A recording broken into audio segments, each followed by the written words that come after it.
A very good morning to you and a very warm welcome as well to the Idea Morning Digest. I'm saying warm because I guess that's what I'm proclaiming this morning because it's very cold and I'm all sort up. But then we just have to get the show going. It's Monday, January the 12th of 2026 and I'll keep counting days for you because we are delighted to have you kickstart your morning with us. My name is Cynthia Bassi and of course I'm never alone on the Idea Morning Digest. And Never today, alone. yes, never alone. And with the missus. Okay, and my name is Mary Ojimajo, and thank you for joining us in today's morning idea. Yes, today's morning idea. Whatever the ideas are, we will have them rolling for you. Also, if you like things we do here around science, technology, innovation, entrepreneurship, business, development, policies, all of those things that matters to you and I, this is the right place to, start your morning. This is the right place where you get all of those, engaging conversations, get perspectives to those issues. This is the Idea Morning Digest. You can join us, send your conversation, send your ideas rather, send your thoughts, send your opinions to us at Idea Television. That's on all our social media platforms. And of course, you can send it through or via our email at Idea TV Limited. And like I always tell you, we want to hear from you. But then let's look at the headlines we'll be bringing your way this morning. And the first headline is that the federal government and ASUU are set to formalize new universities agreement. And we have FG to spend 92.9 billion naira on power diesel in 2026 budget. Okay, KOGI State begins rehabilitation of 9 livestock markets. And lastly, we have federal government to review tariff policies to boost local production. Okay, we have, I think, good stories on development there this morning for you. But then we have to go on this short break, and when we are back, we'll see what those headlines are about. Number 3, sustainable tech and green computing. With data centers now consuming around 1 to 1.5% of the world's electricity, efficiency has become critical. Google, Microsoft, and Amazon are racing to power their data centers with renewable energy, while chip makers like NVIDIA and AMD are optimizing for performance per watt. Carbon capture startups are using AI to scale up efficiency, and researchers are designing fully recyclable electronics. In 2024, Microsoft announced it had achieved 100% renewable energy coverage for its global operations. By 2026, green computing will no longer be optional. It'll be baked into how the tech industry operates. Okay, it's good to know that you're still there with us. This is still the Idea Morning Digest. And yes, the first story we'll be bringing to you this morning is that the federal government and the Academic Staff Union of Universities will on Wednesday, January the 14th, formalize a new agreement aimed at improving Nigerians' public universities and restoring long-term stability in the sector. The agreement will be unveiled in Abuja by the Minister of Education, Mr. Dr. Maruf Tunji Alausa, alongside the Minister of State for Education, Professor Shuaiba Said Ahmed, and with ASUU leaders, university heads, and key stakeholders in attendance. The Ministry of Education says the deal is the outcome of years of dialogue to resolve recurrent industrial disputes, enhance industrial peace, and strengthen confidence in the university system, in line with the President's renewed hope agenda on education and national development. Okay, in line with I think that's where I'm picking because, I'm just paying attention to how they are framing it politically. That's where just captured my attention now because it's now like we're tying the deal to the renewed hope agenda and why this has been a problem that has been existing even before the renewed hope regime came to existence. And this tells us that government understands education very well and they understand that education is not a sectorial issue. Education is a national stability issue and it should be, stabilized. Let me still borrow the word stability again. It should be stabilized. And you cannot talk about innovation. We cannot talk about growth. We cannot talk about productivity. We cannot talk about progress. Even the security we are talking about, we cannot talk about it when our universities are unreliable, when our universities cannot, produce competence, when our students are there sitting at home, most of them have nothing to do. What's the crime we are trying to curb, the insecurity we are trying to curb, you're leaving them with no options than to, sort for alternatives as all of those terrorism, gangsterism, you know, criminal activities and whatnot. But I think we have to get, like, I always have my uncomfortable truths. I think it has moved this year. From last year, it was my unpopular opinion, but this year it has moved to uncomfortable truth. But whatever it is, I just see that Nigeria's university crisis is not only about funding. It's about governance. It's about, you know, accountability. I always talk about that political will that we lack in most of our policies, initiatives, projects, and whatnot, and dealings. And we have outdated academic structures, which we must fix. All of these things, including infrastructure. So I feel like ASUU's fight here is hard, and but I feel like the system itself rewards. How should I put it? The rewards more like name, seniority, unions and whatnot over innovation, over, you know, should I say theory over relevance. We should begin to think how we should start restructuring the academic sector so that we can have a stable stability is not predictability. That's what's one thing we should get. So we should just think about all of these constant disruptions will leave us with no good at the end of the day. So I just feel like ASUU should, you know, ASUU's credibility with its members should be stern, and then the government's credibility with the public too should be stern at this point in time. So I just feel like that's the way to go. They should find the common ground and solve this matter once and for all. I think I'm tired of, you know, hearing this and talking about we'll strike it. back and forth. You said beautifully well, Cynthia. I do not really have much to say on that, but all I want to say is that I like the fact that the government is now looking into the educational sector, and with that we give the future generation hope of moving forward, because if our universities are not looked into for proper development and putting things rightly, you see that students would be all around not doing anything. So to reduce crime is to make sure that most of our youth are in school, to get the proper education, to get the proper skills, to get the proper knowledge at the right time. So them taking this up is actually the nice one and a very good one. Like I always used to say that this 2026 is promising a lot. Just like I'm seeing the hope agenda. So I believe the word hope there gives us the place to still have the hope that there's going to be betterment.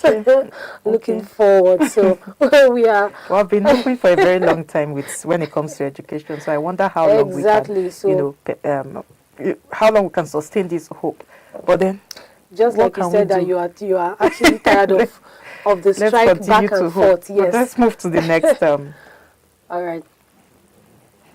The federal government today announces plan to spend 92.9 billion naira on electricity and diesel across ministries, departments and agencies in the 2026 budget, underscoring the continuous strain of unreliable power supply on public finances.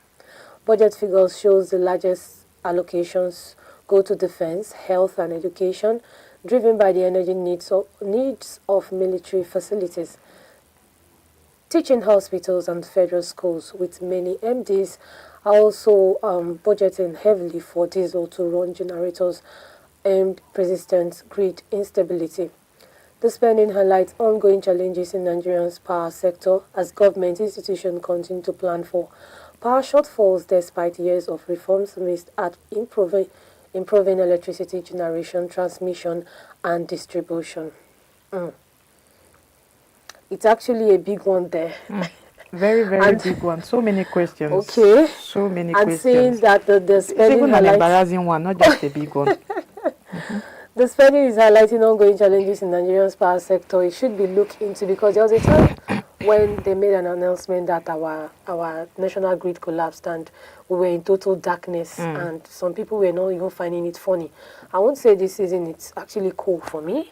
I'll say it's a little bit hot because we need light for a lot of things. But the fact that they are looking into it and trying to put one or two together, you know, I think, okay, I'm still having hope that something is definitely going to be done. Hope, but then, so I don't think some things relies on hope, because I think this is even the government coming out to surrender. This is an institutional surrender, let me even put it that way, because they are trying to tell you that we expect this failure and we are planning for it. So it's an institutional surrender if you look at it very well. And that's why I say, honestly, this figure is very, very shocking. 92.9 billion naira. That is what on electricity and diesel. It's not we are not talking of an energy plan. Okay. You have put 92, how am I getting it correctly? 92.9 billion naira on. We are supposed to be thinking on how we'll be looking for energy plans, and we are budgeting 92.9 billion naira for diesel and electricity.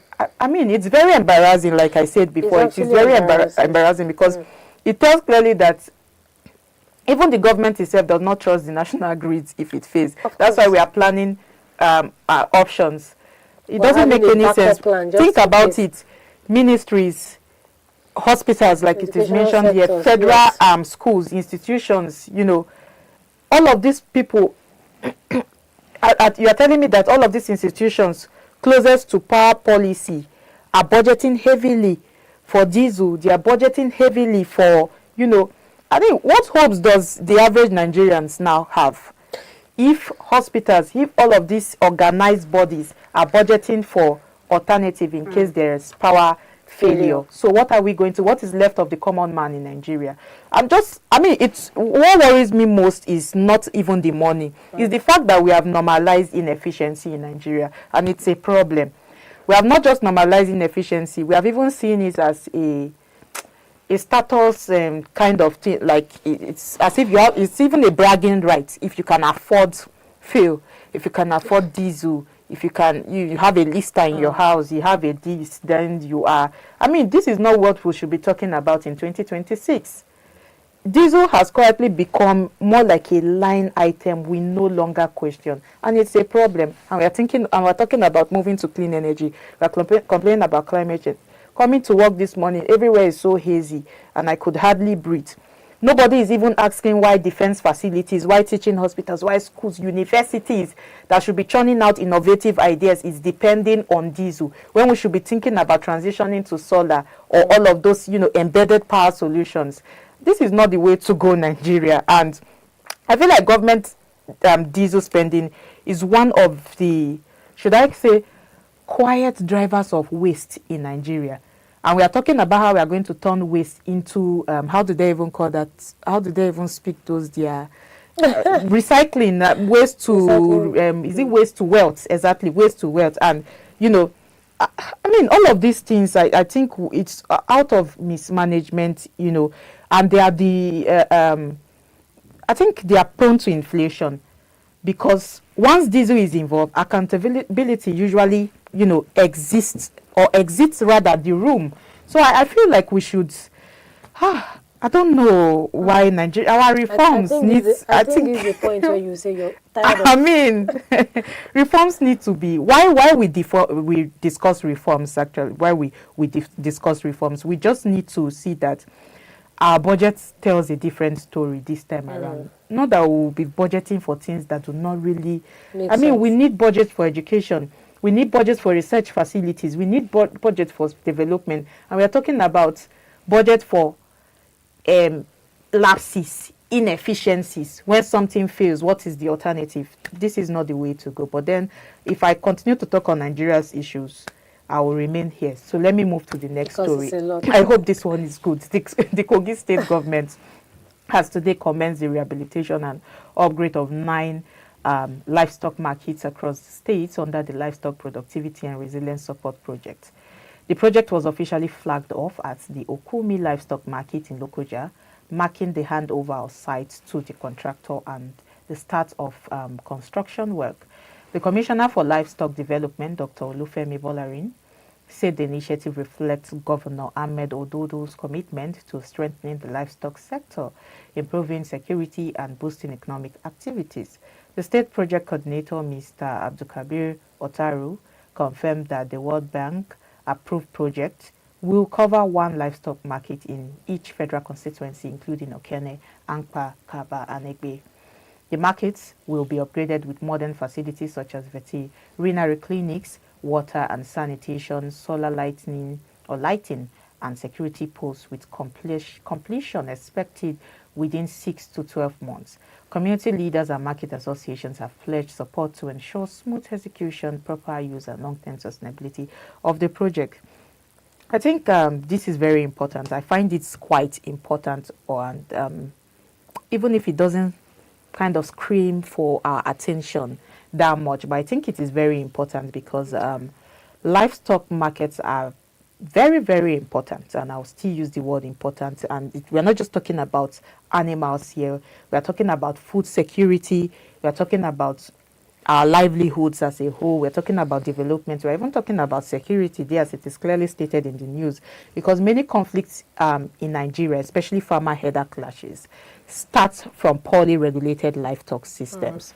So what I like here is the thinking behind the project, that modern livestock markets with veterinary services, sanitation, lighting. If you go to, let me even go back to all those abattoirs in the market, you can hardly breathe, you can hardly look at them, you would not want to even eat the meat. Exactly. And I got to talk with a veterinarian, a student veterinarian, and she was telling me how, the place is unkept, how those animals are unkept, how the meat we eat are unkept, and those people do not want to do anything about it. In short, they will even threaten to chase them out of the place and whatnot. So I think this is a good one, and I like how security suggests even a shift from that formal, chaotic trading structure that we know, that very unkept market structure that we know, to is screaming clean, is screaming people's health matters, is screaming the environment matters, and also is screaming, a structured agroeconomic. And I like it. However, there's always a however for me. I think I've changed it to however this time around, and I just feel like infrastructure alone will not solve all of those livestock challenges. We need to, learn how to manage them. If these things are put in place, I remember you shared the story of how some lightnings in which state was being tampered or scattered away with or something like that. So I just feel like we should think about management even as we are thinking of the way forward. Think about sustainability. If these things are stationed, who is going to be there to make sure that it's being maintained? And then we should also educate the market people, educate the public, to let them have that community sense of ownership. Let them understand that it is our own. It's not like the government kept it. You look at your own thing differently. When you build that sense of ownership in them, I think they will manage it properly, because we've seen because this is backed by the World Bank. This is a World Bank project, and we've seen many World Bank projects, big projects, failed because is either they were poorly designed, some were designed even well, but they were poorly managed. So I just feel like we should do well, especially with management. We should have that sense of responsibility, and this is not even to the government, it's to everybody. This requires all of our efforts. We should have that sense of responsibility and just, see something as our own. And yes, also the security post we should not come and meet it empty. It's not the one that will come and will see security people. Please have intelligent security personnel. It's very important. I think that's another place we are lagging behind Nigeria. We have so many security personnel. So many places have security personnel, but little or no intelligence measures are being applied when the need arises. So I think the real test here is not the flag of ceremony of this new project. It's a beautiful project, everybody knows, but we just want it to, go beyond making the market look nice, go beyond press releases and see that we get it right this time. Definitely, Cynthia. One thing about talking about it is not enough, but putting it in practice is what matters. And about upgrading the market, upgrade and making more, bringing more modern facilities, like you said, all those can be put in place, but the people in the market needs to be educated to take these things personal. Everybody should take it personal, to look forward to a clean environment, because of course that's where our edible materials are being sold, and if it is not kept clean, we are at the risk of buying, eating and falling sick at the end of the day. Now we'll get poor health at the end of the day. It's one thing to walk into a market where the environment is well serene and clean. You would enjoy to buy more things. You were enjoying to communicate with, your seller, have more time to, talk and debate prices. But when the environment is unkept, you go there, you want to rush in and rush out. Like me, I always like to rush in and out. I do not like to get what you want to get and just rush out because you do not want to delay because of the environment, so that you will not change your mind at the cost of wanting to buy something. You'll be like, this man is looking very unkept. Let me just leave this thing and look for something. Sometimes I'm even scared. You're checking your pocket 10 million times my phone, or you leave your phone at home and you know it's important, so you don't want them to steal it in them. Just like you said, it's not about having security personnel, but how many people are ready to take their job seriously to look after these said properties and make sure that everything is well placed and well kept. Because even the people bringing all these facilities into the market, if they find out at the end of the day that they were not properly managed, it will be hard for them to want to invest in that location again. So I believe with all this being said, things are going to be properly placed. I hope they are listening to us with all this being said. All right, let's go to the last story we have here today. The federal government has today begun a strategic review of Nigeria's tariff policies aimed at boosting local production, protecting domestic industries, and reducing the cost of doing business. The move follows a high-level meeting between the Tariff Review Board and the Minister of State for Finance, Dr. Doris Ozuka. Okay, the review focuses on how existing tariff regime affects manufacturers, especially those reliant on imported raw materials, aimed at rising production costs and foreign exchange pressures. Discussion centered on balancing the need for essential imports with stronger protection for local value chains.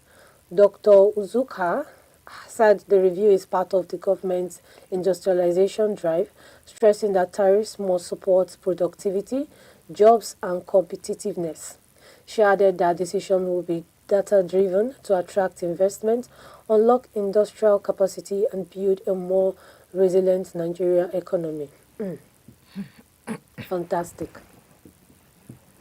All right, this is actually, if I start by saying it's actually a nice one, should I push it to you, Cynthia, so you can expand it? I just feel it sounds very technical. Okay. Because it sounds very technical because it affects everybody. I think it affects everybody, whether you are a manufacturer, whether you are a trader, whether you are a consumer, any line you are on the food chain, it affects you because talking about, anytime I talk about tariff, I like to take this deep side first because tariffs, like I would always say, are like a double-edged sword. If you reduce it too much, local industries will die. Okay. If you raise them too high and prices explode for customers, it will still bring poverty. People will complain. So Nigeria has struggled to strike that balance for a very long time. I think it's the balance that's where the problem lies. That's where the problem lies, the balance. I think what's encouraging here, I guess that's why you said it's a good one, is the emphasis on data-driven decisions. Okay. So I think that's where the it sounds encouraging because I'm using sounds. Yes, you're very careful of what you're... Yes, sounds. Okay. I'm not saying I'm saying it sounds encouraging because I've not seen it at work here yet. But I think it tells me, to me, it's more like the government is at least aware that blanket policies don't work anymore. So we have to step up the game. For example, now a pharmaceutical company is importing, how will I put it, is importing active ingredients, and how will I put this now? We'll get like the should I say the trader importing finished goods for, it's not the same. How will I put it so that we can understand this? This is a pharmaceutical company. It's big. There is also a trader that owns pharmacy, chemists. Let me put it. They are two different. Yeah. Whether it's the same in the drug or medicine business, but it's two different layers. So you see that this one is big. This one is, small. So whatever tariff you put will affect them differently. It will not affect them in the same way. So I just feel like tariff reviews only work when other fundamentals are fixed.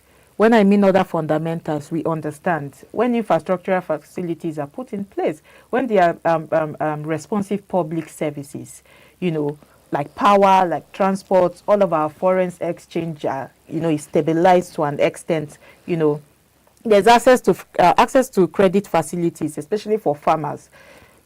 That is more like we creating that balance we have been looking at. That seems like a mirage somehow. So I just feel like looking at it very well, you cannot tariff your way into industrialization while manufacturers are running on diesel. Let me go back to our country is trying to budget for diesel, and then we are talking about, you know, tariff, talking about this, talking about. I just pity consumers. Everybody is going to, like I said, let me not even pity just like I started off. Everybody is going to suffer. Consumer, or manufacturer, or trader, everybody in this line of this food chain is going to suffer because I mean, industrialization, like I say, will not survive on that because manufacturers will be running on diesel. They are borrowing, they are doing this, you know, and you'll be seeing 25% interest. So all of these things, when you put them, when you want to put the picture together, when you want to try to paint a picture with it, everybody will suffer. And, you know, some of these our local industries they don't just want protection. What they want to see is, you know, permanent shelter, that this issue is, you know, solved permanently. At least it's something they can walk around with, because tariff should be like a temporary support, not a lifelong challenge for manufacturers, especially for manufacturers and traders. So I just feel like at some point Nigerian products must compete on quality, we must compete on prices, we must compete on reliability. That's what we should be looking at. Okay. We shouldn't be thinking about how tariff is going to, because that's why Nigerians cry anytime they hear tariff. See the tax to that. You know, Nigerians are crying because they know why they are crying. We know the people that are going to suffer it. Even if I stand with, you know, tax, I stand with, you know, paying your tax, and I'm an advocate for tax, but I'm just worried because where it will meet the people is where my worries lies. So I just feel like the success of this review won't be in this policy document like we always used to see, press release and whatnot. We want to see it in real-time action. We want to see it expanding facilities. We want to see this creating jobs. We want to see imports genuinely reduced, not shift smuggling routes. You get ahead. That's what we want to see. Yeah, Cynthia, you've actually said everything that is in my mind. We want to see manifestations right now in this 2026. We're done hearing. Maybe we should kabash. Well, we're actually tired of hearing. We want to implement. We want to see them manifest, and want to look forward to all these things put in place and let it be also functional. So with this said, okay, as we have renewed our hope again. Okay, let's take you through the headlines we brought your way. And the first one is that the federal government, ASUU,